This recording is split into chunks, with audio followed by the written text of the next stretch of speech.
Jakarta Selatan, tepatnya di daerah Jakarta Pasar Minggu ini, dia mendapatkan gaji 1 juta rupiah, dan dia menyatakan bahwa kalau dia keluar dari tempat kerja itu maka dia harus dikenakan denda sebesar 5 juta rupiah. Mungkin itulah penyebabnya sehingga seorang terapis wanita yang jatuh dari lantai 5 rumah pijat khusus pria Delta Spa di Pejaten, Jakarta Selatan. Polisi juga selidiki kemungkinan lain penyebab meninggalnya korban.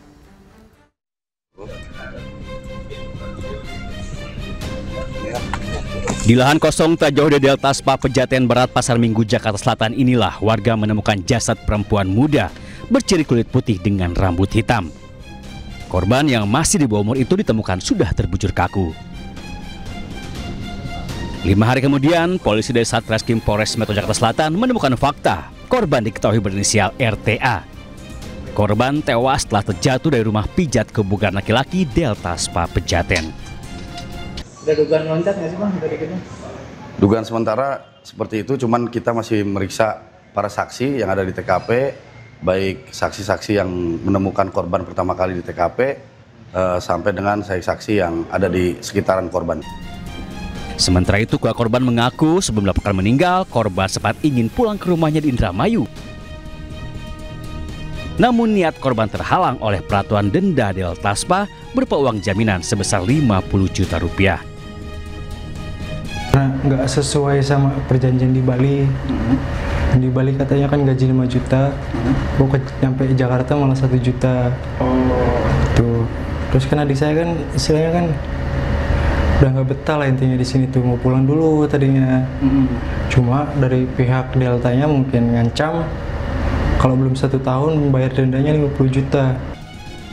Hingga kini polisi masih menyelidiki kasus ini, termasuk memastikan apakah korban terjatuh atau sengaja melompat dari atap.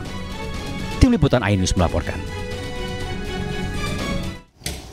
Dan untuk mengetahui perkembangan kasus ini, kita telah terhubung dengan Kapolres Metro Jakarta Selatan, Kombes Pol Nikolas Ari Lilipali. Selamat pagi, Pak Nikolas. Selamat pagi Mas Reza, selamat pagi pemirsa iNews TV. Ya, Pak Nikolas, terkait dengan kasus ini Pak, bagaimana perkembangan dari penyelidikan kasus ini? Ya, terima kasih Mas Reza. Kami jelaskan bahwa untuk terkait dengan kasus ini, memang kami menerima laporan pada tanggal 2 Oktober 2025 dan kami melakukan penyelidikan. Kami telah memeriksa 15 orang saksi, antara lain 10 orang teman dari korban, 1 orang security, 1 orang manajemen, dan juga dari pihak keluarga korban dan pihak terkait lainnya yang ada hubungannya dengan peristiwa ini. Sampai saat ini kami memang masih menduga bahwa korban tersebut terjatuh pada saat dia ingin melarikan diri dari tempat mesnya, tapi ini semua masih dalam tahap pendalaman, dan memang sebelumnya itu dia berkomunikasi dengan kakak kandungnya yang ada di Indramayu untuk menjemput dia di tempat TKP tersebut sekitar subuh hari, sekitar pukul 02.35 waktu Indonesia Barat. Jadi kami masih melakukan penyelidikan, kami memeriksa alat-alat bukti dan kami juga mengirim mayat ke Rumah Sakit Polri untuk dilakukan otopsi. Mungkin itu yang dapat kami sampaikan. Baik, Pak Nikolas, apa sebetulnya yang membuat korban ini ingin kabur dari tempat bekerjanya? Jadi menurut keterangan daripada kakaknya bahwa korban saat berkomunikasi dengan kakaknya menyatakan bahwa pekerjaan yang saat ini dia kerjakan di daerah Pasar Minggu ini tidak sesuai dengan janji. Ya. Artinya gaji yang seharusnya dia janjikan setiap bulan sekitar 5 juta rupiah, dia hanya mendapatkan 1 juta rupiah. Karena sebelumnya sebelum dia bekerja di daerah Jakarta Selatan ini, dia bekerja di daerah Bali, dan dia mendapatkan gaji sekitar 5 juta rupiah per bulan. Tapi di Jakarta Selatan, tepatnya di daerah Jakarta Pasar Minggu ini, dia mendapatkan gaji 1 juta rupiah, dan dia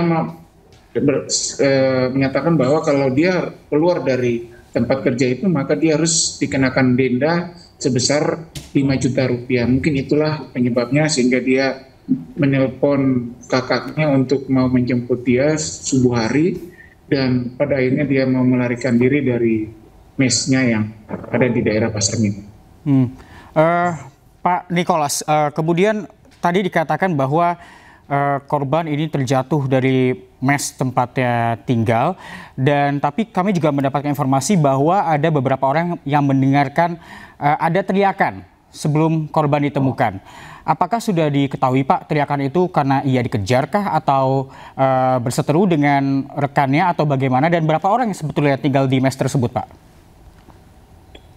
Jadi terkait dengan informasi itu kami masih melakukan pendalaman. Artinya bahwa keterangan-keterangan yang disampaikan, informasi yang disampaikan itu kami tetap akan mengambil keterangan, dan